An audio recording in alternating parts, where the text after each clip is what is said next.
En lisant le livre d'Esther, qui nous est familier et où se trouve présentée la grande illustration du complot, du stratagème, du mauvais dessein contre la vie du peuple de Dieu, ayant pour objectif d'engloutir ce peuple dans la mort et le détruire.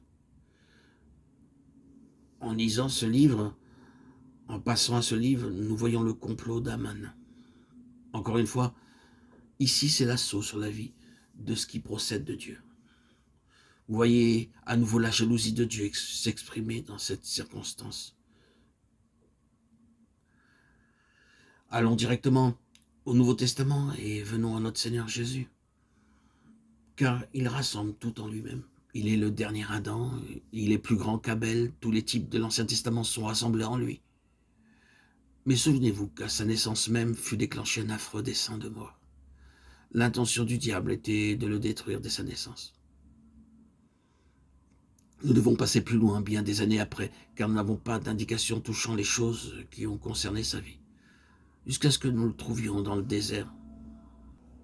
L'explication de ces tentations dans le désert est qu'elles étaient des assauts sur sa vie. Par des moyens variés, par des subtilités appropriées, l'intention était bien ciblée. Toutes ces choses avaient pour objectif de provoquer la rupture de son union avec le Père, de le faire sortir de sa base, pour l'amener dans un domaine où il pouvait être atteint.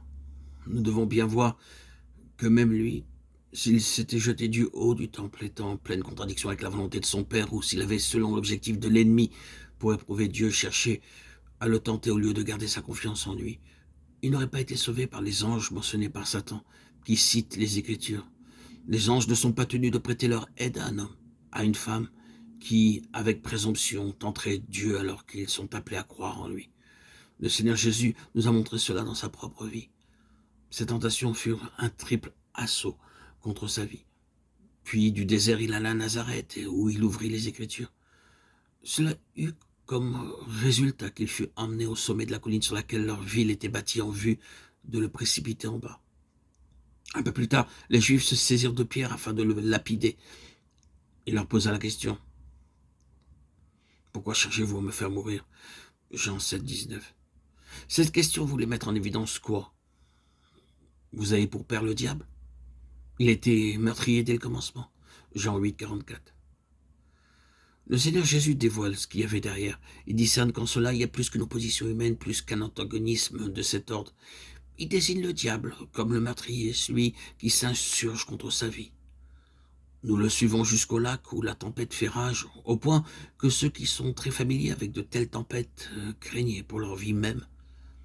Étant réveillé par eux, le Seigneur se leva, et dans des termes identiques à ceux qu'il utilisait en chassant les démons, il réprimanda le vent, déclarant à la mer « Silence, tais-toi ».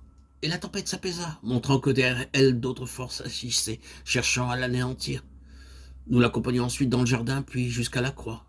Qui connaîtra quelque chose de ce conflit mortel avec les puissances des ténèbres? Tout cela, l'assaut de la mort sur ce qui est de Dieu.